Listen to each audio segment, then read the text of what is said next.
তারপর আমি বলি সব বলে দেব পুলিশকে।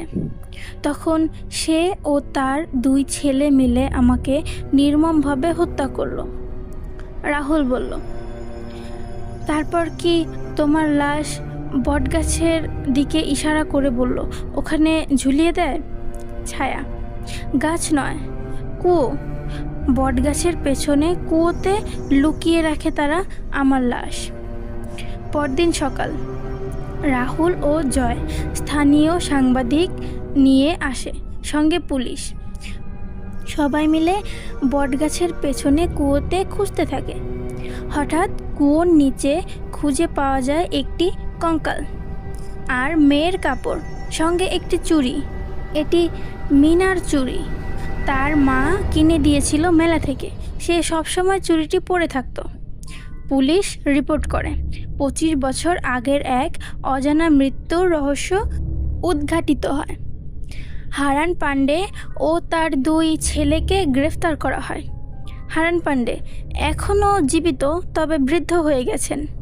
চাপে পড়ে সকল সত্য বলে দিল পুলিশকে। শুধু এই মেয়ে নয়, আরও অনেক মেয়ের জীবন নষ্ট করেছে তারা। পুলিশ তাদের নিয়ে গেল। এরপর রাতে রাহুলের ঘরে মিনার ছায়া আবার আসে, কিন্তু এবার তার মুখে একটু হাসি।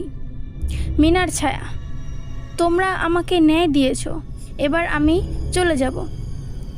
আলোয় মিশে যায় মিনার ছায়া। রাহুল কিছু বলার আগেই উধাও হয়ে যায় সব।